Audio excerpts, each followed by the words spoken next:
Je te laisse débuter, hein, j'arrive. Non, non, mais là, je vais dire 3 mots. Là. Ouais.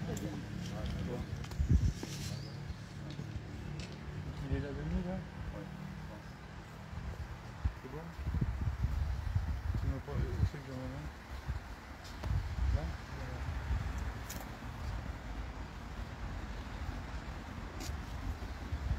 C'est bon? Bien, mesdames et messieurs, bonjour. Nous nous retrouvons une nouvelle fois pour les raisons que vous savez, en situation de retransmettre, si je puis me permettre cette expression, la cérémonie du 11 novembre qui d'habitude réunit sur ce parvis des centaines de personnes. Ce n'est pas le cas aujourd'hui, on en parlera tout à l'heure. Il y a les gens qui sont représentatifs des forces d'Andernos et qui vont vous représenter à tous. Cette cérémonie sera évidemment menée dans la sobriété. Elle contiendra notamment le discours de la secrétaire d'État. Je vous dirai également à tous quelques mots ensuite. Et puis la représentation est faite par les représentants des anciens combattants, des associations patriotiques, des jeunes, un garçon, une fille, quelques élus, les forces, la police municipale et la gendarmerie, des porte-drapeaux. Et puis, en espérant des jours meilleurs, n'oublions pas de rester ensemble, unis contre beaucoup de choses en ce moment, dont je parlerai tout à l'heure, contre cette pandémie qui nous accable, contre les attaques terribles dont la France est victime en ce moment. Et puis, restons unis derrière le souvenir de ce que nous avons à célébrer aujourd'hui, ceux qui sont morts pour la France. Voilà, nous allons commencer la cérémonie.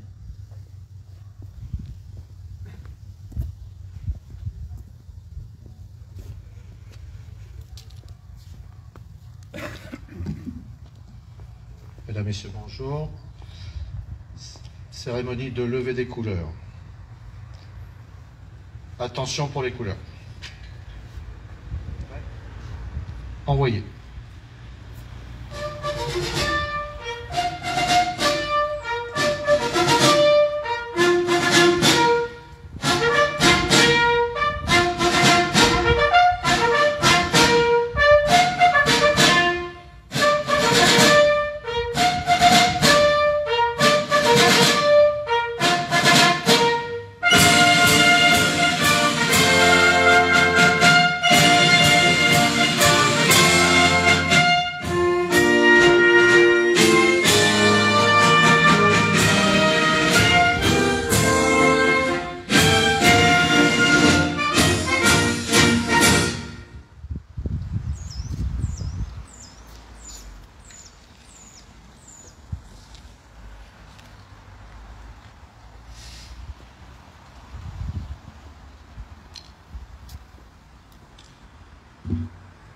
Texte de Madame Geneviève Darrieussecq, ministre déléguée auprès de la ministre des Armées, chargée de la mémoire et des anciens combattants.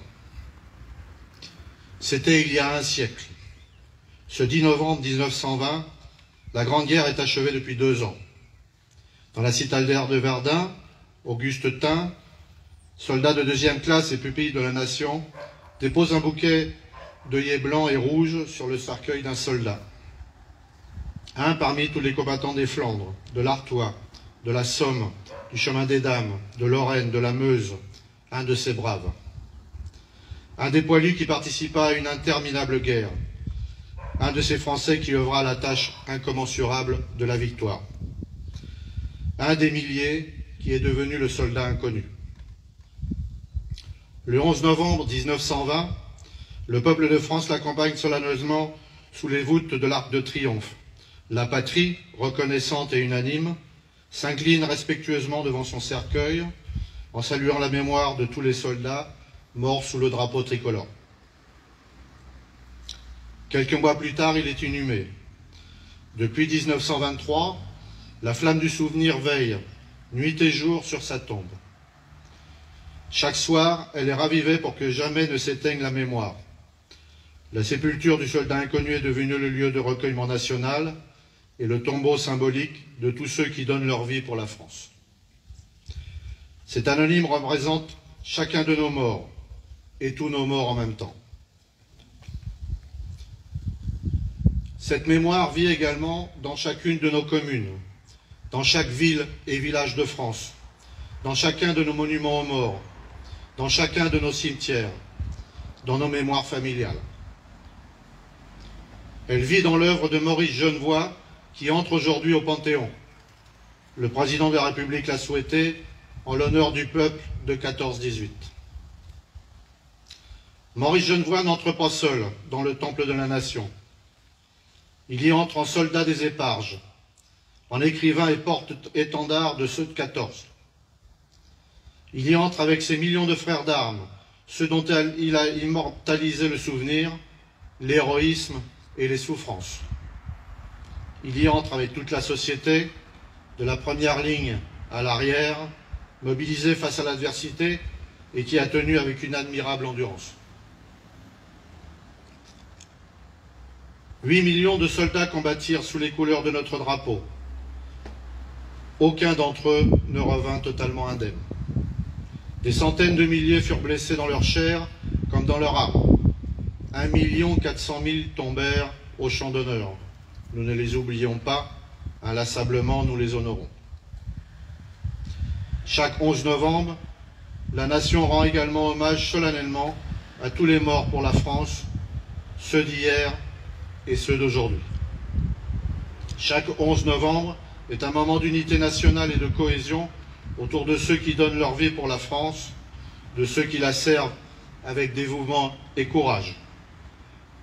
En ces instants, au souvenir des événements passés et aux prises avec les épreuves de notre temps, nous nous rappelons que c'est tout un peuple, uni et solidaire, qui fit la guerre, qui la supporta et en triompha. Avant la cérémonie de remise de gerbes, je laisse la parole à Monsieur le maire.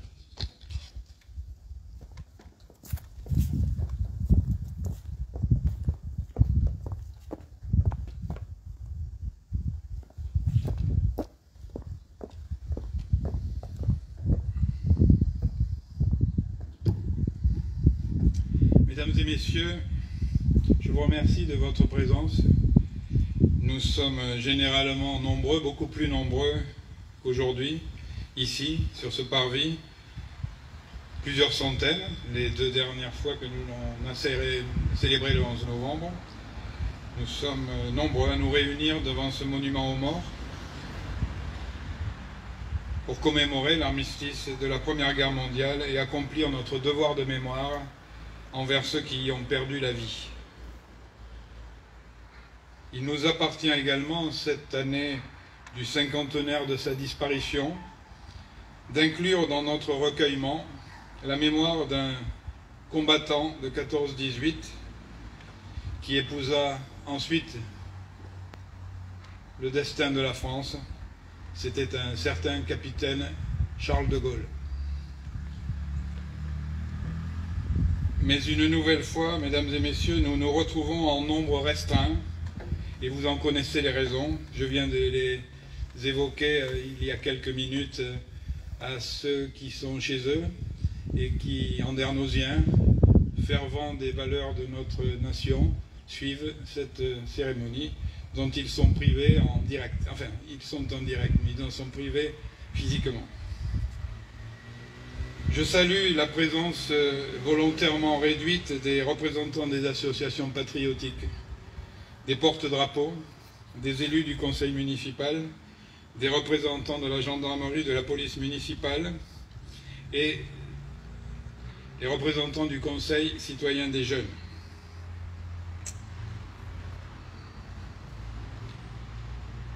Nous représentons ensemble aujourd'hui Andernos qui se recueille devant ses enfants morts pour la France. Morts pour que nous puissions vivre dans un monde libre. Morts pour les valeurs de notre République. Il s'agissait de jeunes gens. La plupart n'avaient pas 30 ans. Leur patronyme était très andernosien. Ils sont inscrits sur le monument. Lalande, Bachet, Lahaye, Ducamin, Meigneux, Delors. mais ils n'auront pas eu le temps, pour la plupart, d'avoir de descendance directe. Leur sacrifice, mesdames et messieurs, ne peut pas tomber dans l'oubli. Cette guerre, elle fut effroyable, meurtrière. La forme qu'elle revêtit avec les tranchées rendait les conditions du combat inhumaines. Ceux qui ont pu réchapper de cet enfer n'ont, pour nombre d'entre eux, jamais surmonté cette insoutenable barbarie. Il n'y a désormais plus de témoins vivants de cette page noire de notre histoire. Il nous appartient donc, à chacune et chacun d'entre nous, d'entretenir le souvenir, bien sûr, mais aussi de transmettre. Transmettre et comprendre. Comprendre parfois l'indicible,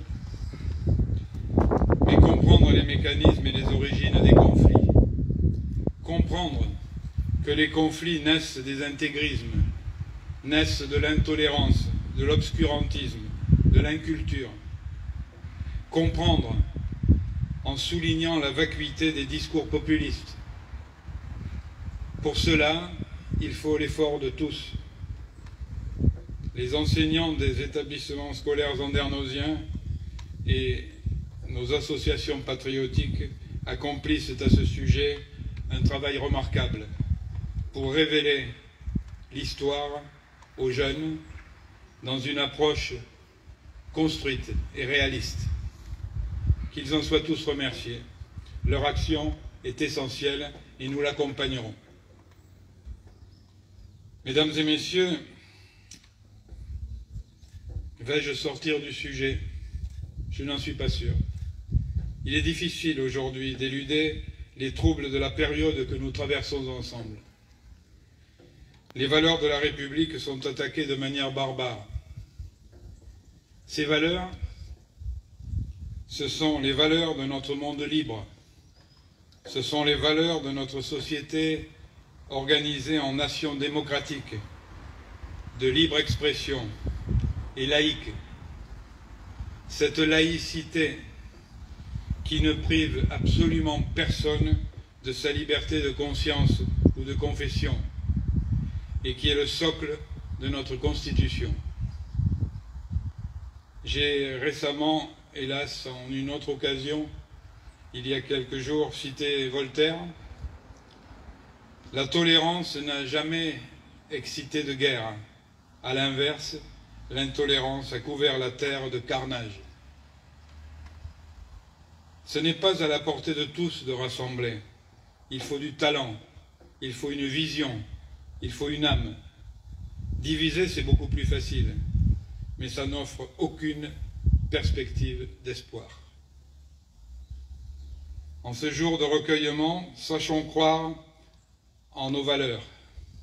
Sachons choisir la fraternité, la paix, l'union que l'on pourrait symboliser par ces deux casques qui sont ici exposés, un casque allemand, un casque français.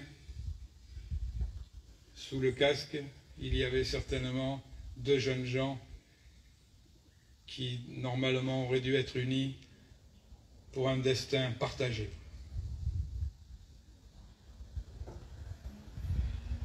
Il faut que l'État engage désormais une lutte résolue contre les ennemis de la liberté. Et l'Europe doit désormais jouer un rôle majeur pour bâtir un socle d'union démocratique et triompher de la violence. Je voudrais enfin m'adresser à toutes celles et tous ceux qui, dans le contexte sanitaire actuel, éprouvent désormais de grandes difficultés, au niveau économique bien sûr, au niveau social, au niveau psychologique, au niveau tout simplement parfois de leur santé. Je voudrais leur indiquer que leur municipalité met tout en œuvre à son niveau pour les aider, pour les accompagner, pour les soutenir dans cette période inédite que nous traversons ensemble. Je sais, parce que j'en ai les témoignages directs, que les difficultés s'accentuent, que la détresse ou le désarroi s'emparent clairement de certains d'entre nous. Ce sont nos concitoyens, ce sont nos proches, ce sont nos voisins. Nous devons nous montrer solidaires, comme il convient de l'être, sinon en temps de guerre, du moins en temps de crise. Solidaires dans la proximité, en achetant local, solidaires en nous protégeant pour protéger les autres, solidaires en rassurant ou en aidant son voisin en souffrance, et solidaires en signalant les difficultés que l'on rencontre autour de soi aux services sociaux. En ce moment de commémoration de terribles heures de notre histoire, ces derniers propos, je vous le dis, peuvent paraître un peu hors sujet, mais je n'en suis pas du tout convaincu. Nous sommes dedans. Les temps que nous vivons sont des temps difficiles et il faut que nous provoquions ensemble les conditions de l'espoir. Cette période doit activer notre sentiment républicain, notre sens de la fraternité, de l'entraide, du partage, et entretenir l'ambition de vivre dans un monde libre, dans un monde éclairé. Ainsi, ces jeunes gens ne seront pas morts pour rien. Mes amis, vive Andernos, vive la République et vive la France.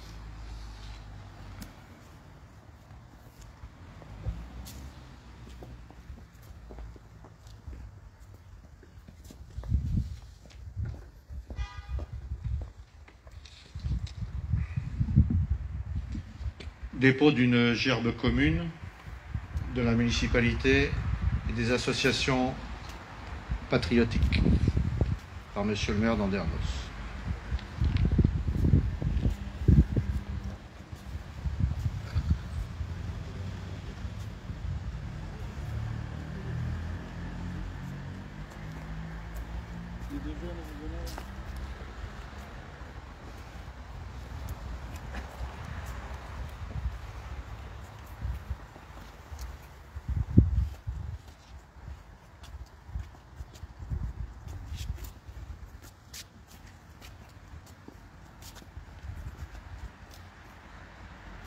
Aux morts.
Cette cérémonie est maintenant terminée. Merci beaucoup d'y avoir participé. Monsieur le maire et les autorités vont saluer les drapeaux, virtuellement bien sûr. Nous souhaitons une bonne journée.